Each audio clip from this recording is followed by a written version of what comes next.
friends, welcome again to my channel COVID-19 tutorials by Advocate ममता कोड़ा। कल हमने discharge of contract के बारे में पढ़ा था। आज हम पढ़ेंगे क्वासी कॉन्ट्रैक्ट्स।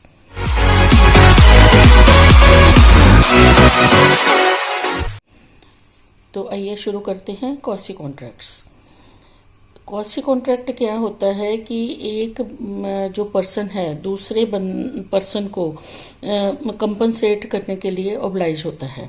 इसका बेसिस क्या है इस ऑब्लिगेशन का कि no one should have unjust benefit at the cost of the other. जैसे ए और बी दोनों ने जॉइंटली सी से 100 रुपीज उधार लिए, तो ए सी को 100 रुपीज वापस कर देते हैं। बी को इसके बारे में नॉलेज नहीं होती, बी जाके भी सी को 100 रुपीज दे जाते हैं। तो सी जो है उन्होंने फर्ज बनता है उनका कि ये जो उनके पास एक्स्ट्रा 100 रुपीज आए हैं वो या तो ए को वापस करें या बी को वापस करें। तो वो बाउंड है ये पे करने के लिए। अब इसके एसेंशियल्स क्या हो गए? The defendant has been enriched by the receipt of the benefit. Second, the enrichment is at the expense of the plaintiff. Third, the retention of the enrichment is unjust. इसकी क्वासी कॉन्ट्रैक्ट की जो obligations हैं वो following हैं। First क्या है? Claim for necessaries supplied to a person incompetent to contract. Second, reimbursement of the money paid due by another. Third, obligation of person enjoying benefit of non-gratuitous act. Fourth, responsibility of a finder of goods. Fifth, liability of a person getting benefit under mistake or coercion. अब हम first पढ़ेंगे claim for necessities supplied to a person incompetent to contract. वैसे इसके बारे में मैं आपको पहले भी बता चुकी हूँ। जैसे आप जो नेसेसिटीज हैं which suited to the condition in the life of a person, जो कॉन्ट्रैक्ट करने के लिए इनकॉम्पिटेंट है, जैसे माइनर हो गया या लूनेटिक हो गया। अगर आप उनको ये नेसेसिटीज सप्लाई करते हो तो बाद में आप उनकी जो प्रॉपर्टी है उसमें से आप कंपनसेट करवा सकते हो। जैसे एक एग्जांपल है, ए कुछ गुड्स सप्लाई करता है एक लूनेटिक को, तो which are suitable to the condition in life of the lunatic. ए जो है एनलाइटेंड है बी की प्रॉपर्टी में से इसको कंपनसेट करने के लिए, रीएम्बर्स करने के लिए। सेकेंड एग्जाम्पल क्या है? ए कुछ गुड्स सप्लाई करता है जो ये लूनेटिक है उसकी वाइफ और चिल्ड्रन को, जो उनकी नेसेसिटी है लाइफ की, तो वो बाद में जो लूनेटिक पर्सन है उसकी एस्टेट में से उसको रीइंबर्स करवा सकता है। तो ये जो क्लेम है इनकम्पिटेंट पर्सन के ऊपर आप सीधा उसके ऊपर स्यू करके नहीं वो रीइंबर्समेंट ले सकते, ये रीइंबर्समेंट उसकी प्रॉपर्टी में से ले सकते हो। सेकेंड पॉइंट क्या है? Reimbursement of money paid due by another. दूसरे ने पैसे देने थे पर आपने उसके पैसे दे दिए तो आप रीइंबर्स करवा सकते हो। इसमें क्या है? एक person who is interested in the payment of money which another is bound by law to pay and who therefore pays is entitled to be reimbursed by the other. इसमें दो एसेंशियल्स हो गए। एक तो है कि जो बंदा पेमेंट कर रहा है वो इंटरेस्टेड हो पेमेंट में। सेकंड क्या है? जो बंदा बाउंड है लॉ के द्वारा पे करने के लिए, वो पे करने को में फेल हो जाता है। The person so making the payment is entitled to be reimbursed by the person who was bound to pay. First क्या है इसका? One should have interest in making the payment. इसमें असेंशियल पार्ट क्या है? जो वो बंदा पेमेंट कर रहा है वो इसमें इंटरेस्ट हो उसको पेमेंट करने के लिए। जैसे एक ब्रुक्स वॉफ वर्सेस गुडमैन ब्रदर्स का केस था। डिफेंडेंट्स कुछ अपनी गुड्स हैं जो रशिया से इंपोर्ट हुई हैं वो प्लेंटिफ्स के वेयर हाउस में रख देते हैं। जो गुड्स हैं वहां से चोरी हो जाती हैं, तो लॉ क्या कहता है कि जो कस्टम ड्यूटी है वो या तो ऑनर से या जहां पे वेयर हाउस में चीजें रखी गई हैं उनसे आप रिकवर करवा सकते हो। तो वो क्या करते हैं, जिनका वेयर हाउस होता है प्लेंटिफ्स का, उसको बुलाते हैं और उनसे जो कस्टम ड्यूटी है वो ले लेते हैं। बाद में जो प्लेंटिफ है वो ऑनर्स जो डिफेंडेंट्स होते हैं उनके ऊपर केस करते हैं, अपना जो उन्होंने पैसे दिए थे वो रीइंबर्स करवाने के लिए, क्योंकि defenders were bound by law to pay, तो it was held that they were entitled to recover the same. उसके बाद सेकंड क्या है, another person should be bound by law to pay, जिसके आपने पैसे दे रहे हो जिसकी बिहाफ पे, वो भी बाउंड होना चाहिए बाय लॉ उस पैसे को देने के लिए। तो इसका मतलब क्या होता है, plaintiff should have an interest in the payment, एक तो जो मैंने अभी बताया, and the defendant should be bound by law to pay the same. और प्लेंटिफ क्या है, वो डिफेंडेंट्स के जो डेट्स हैं उसको डिफेंडेंट्स को डिस्चार्ज कर रहा है, तो वो फिर एंटाइटल्ड है अपनी रीइंबर्समेंट के लिए, और जो डिफेंडेंट्स हैं वो उनको वो जो पैसा है वो वापस करना पड़ेगा। इसमें port trust Madras versus Bombay company का केस था। एक एम्प्लॉय था पोर्ट ट्रस्ट का, वो इंजर्ड हो जाता है अपनी ड्यूटी के दौरान, तो प्लेंटिफ्स जो होते हैं उसके एम्प्लॉयर्स होते हैं, वो उसको 3,360 रुपीज उसको कंपनसेशन देते हैं अंडर वर्क्समैन कंपनसेशन एक्ट 1923। इसमें वो खुद बाउंड है पे करने के लिए, वो ये कोई और बंदा बाउंड नहीं है, क्योंकि दे हैव टू पे अंडर वर्क्समैन कंपनसेशन एक्ट 1923। उसके बाद वो डिफेंडेंट्स के ऊपर केस करते हैं कि आपकी नेग्लिजेंस की वजह से इसको चोट लगी है, पर defendants are not bound to pay. हो सकता है उनके ऊपर और केस चले टॉर्ट का, वो एक अलग चीज है, पर इसके अंडर जो प्लेंटिफ्स हैं वो डिफेंडेंट्स से ये वाला पैसा नहीं ले सकते, क्योंकि they were bound under the law.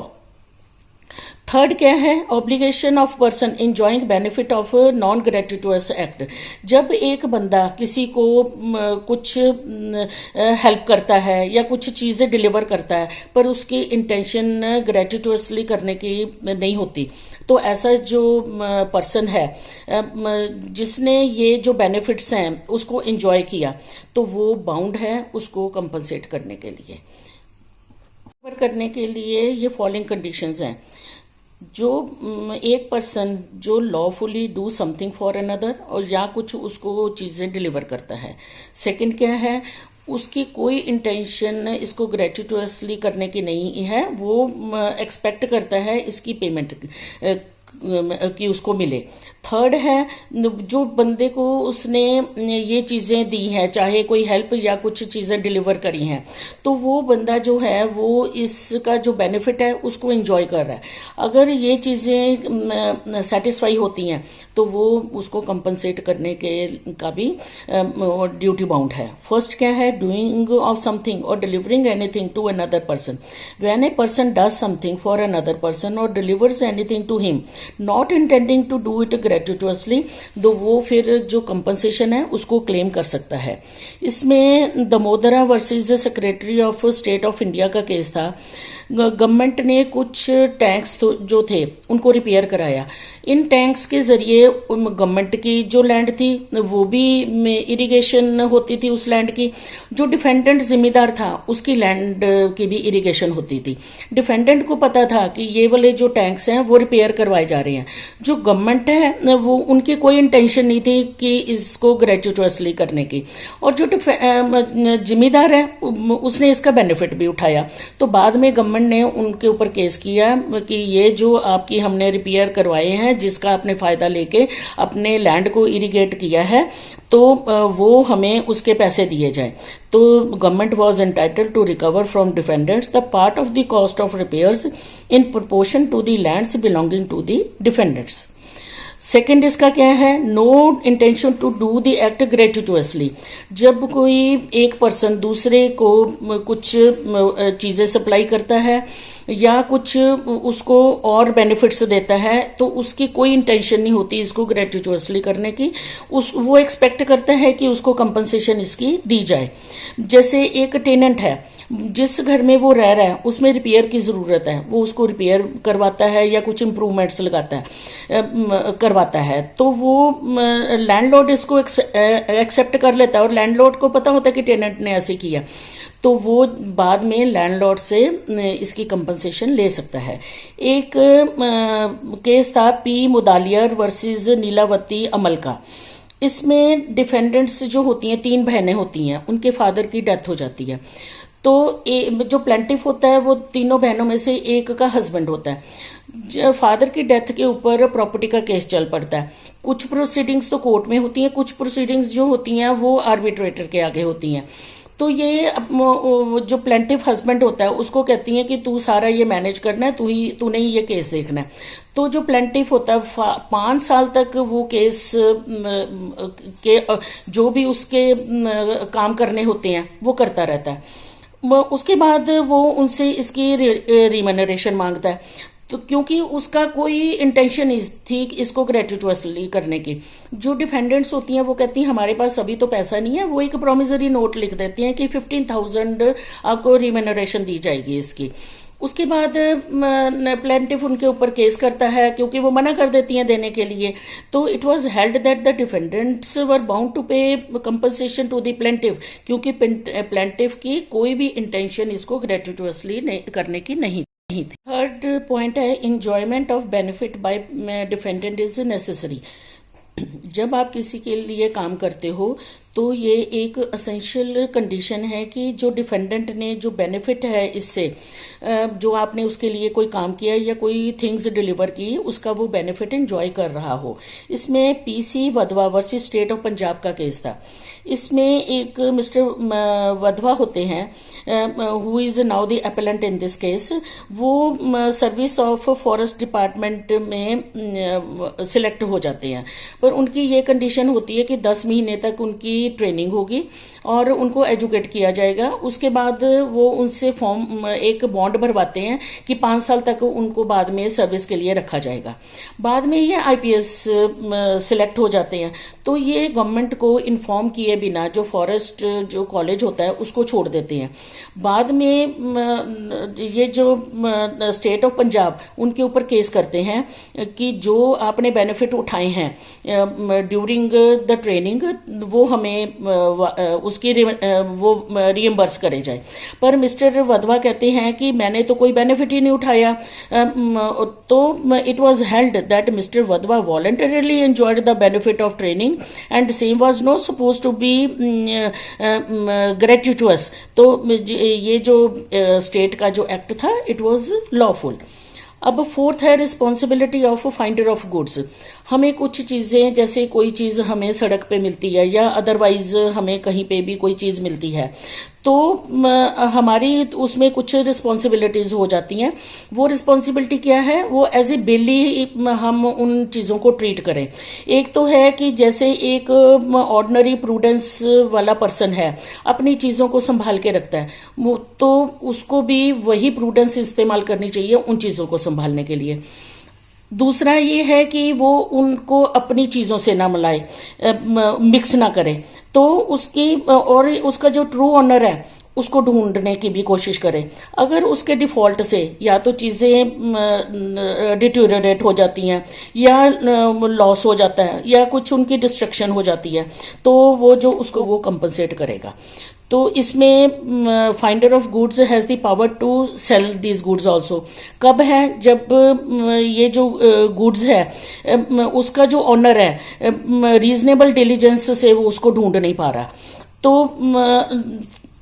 और क्या है, जो ऑनर है उसको उसके रीजनेबल जो लॉफुल चार्जेस हैं वो देने को मना करता है। सेकंड क्या है, जो चीज़ें हैं पेरिशेबल गुड्स हैं, तो अगर उनको संभालना ज़्यादा कॉस्ट पड़ रही है इंस्टेड ऑफ उनको बेचने के, तो इसलिए वो उन चीज़ों को बेच भी सकता है। अब finder's right to lien and compensate. जो ये फाइंडर ऑफ गुड्स है वो ऑनर के ऊपर स्यू नहीं कर सकता है अपने जो एक्सपेंसेस उसने इनकर करे हैं।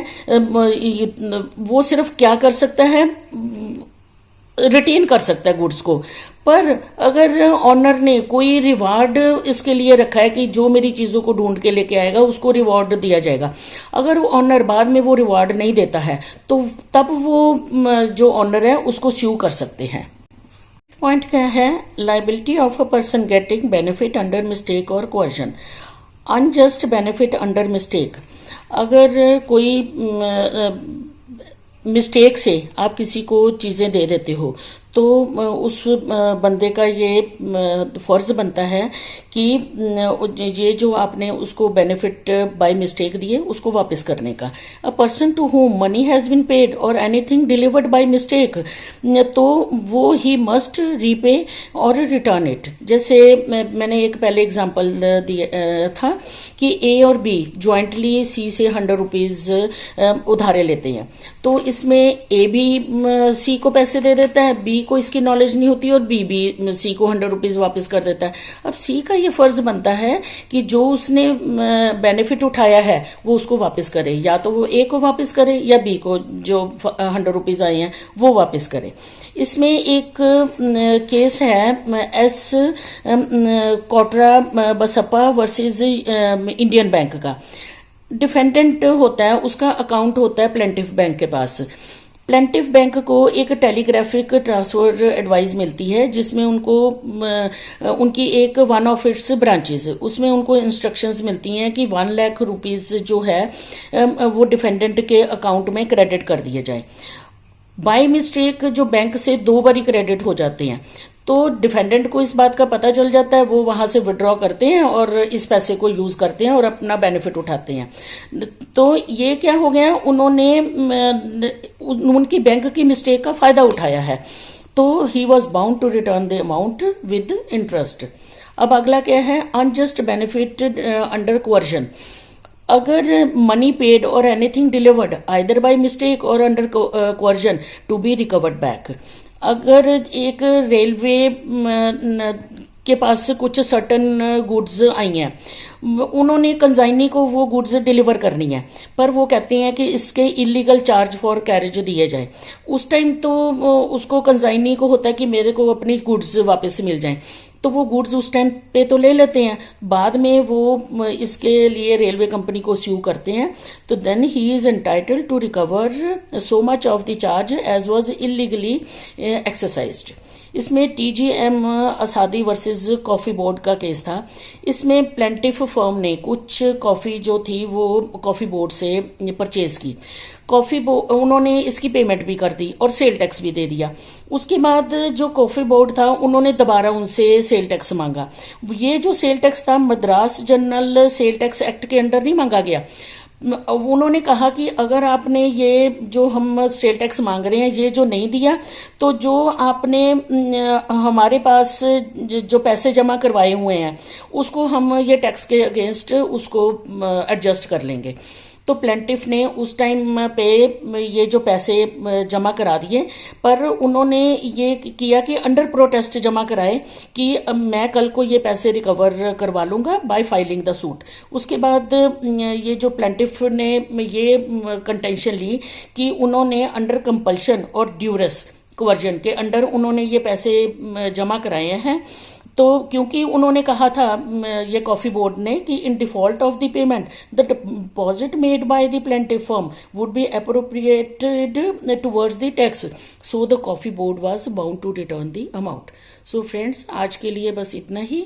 होप आपको मेरी ये वीडियो पसंद आई होगी। अगर आपको अच्छी लगी तो काइंडली इसको सब्सक्राइब करना ना भूलिएगा और बेल आइकन को भी जरूर प्रेस करें।